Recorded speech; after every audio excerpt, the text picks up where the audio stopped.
Olá, meu nome é Vitória, eu estou cursando o terceiro ano de Letras Bacharelado na Universidade Estadual de Mato Grosso do Sul e nesse podcast eu vou falar um pouco sobre a minha experiência escrevendo o conto para a aula de prática de escrita literária.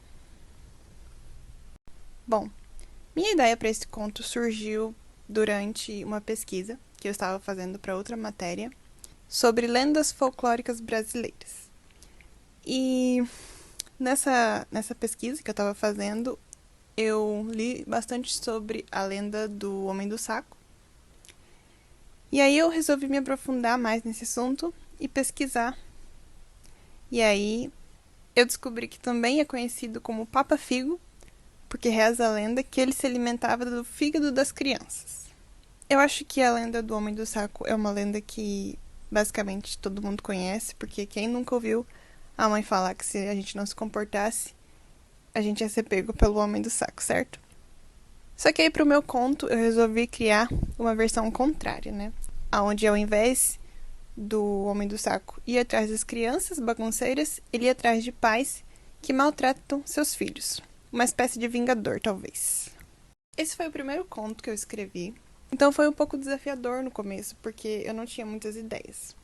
Mas aí depois que veio, né, eu escrevi tudo assim de uma vez. Claro, fazendo alguns ajustes depois, mas foi como se quando eu comecei a escrever, né, toda a ideia ela veio surgindo. E a gente aprendeu muito isso nas aulas de prática de escrita literária, que você tem que escrever. Enquanto você não começa a escrever, realmente não tem como você criar essa história nem saber para onde ela vai. Às vezes ela pode ir para um rumo que você não gostaria, mas aí você já vai ter escrito, você já vai ter começado.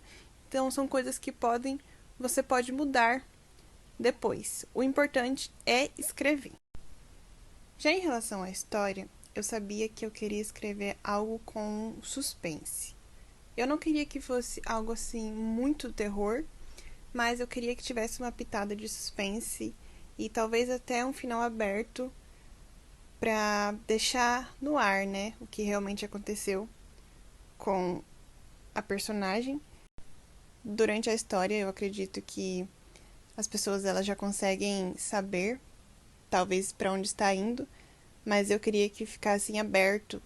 Eu não queria que ficasse óbvio o que realmente aconteceu com a personagem, para que as pessoas se perguntassem, né, se isso realmente aconteceu, ou se era só imaginação da personagem, se o personagem que a Maria trata como o moço dos olhos azuis, ele realmente existia, ou ele era até talvez um ser sobrenatural, não sei, alguma coisa assim. Em geral, meu processo de escrita foi bem interessante.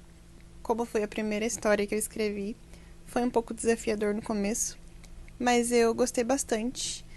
Foi muito interessante a experiência de criar personagens e dar voz a eles, e também as suas experiências, sobre como eles se sentem, sobre como eu queria que os sentimentos deles fossem passados. E eu acho que o mais legal de criar uma história é que quando você publica, né, quando você coloca ela pro público, não tem como você saber qual vai ser a reação dele. E por mais que às vezes isso seja um pouco assustador, eu também acho interessante porque quando a gente está criando uma história, principalmente uma história que talvez não fique tão fechadinha no final, você sabe o que aconteceu, porque a história é sua. Mas quando você publica ela, você deixa ela aberta a várias interpretações, a vários diferentes finais, e eu acho que isso é o mais legal, talvez. É um processo bem interessante. Essa foi uma matéria que me enriqueceu muito e com certeza eu escreverei outros contos no futuro por causa dela.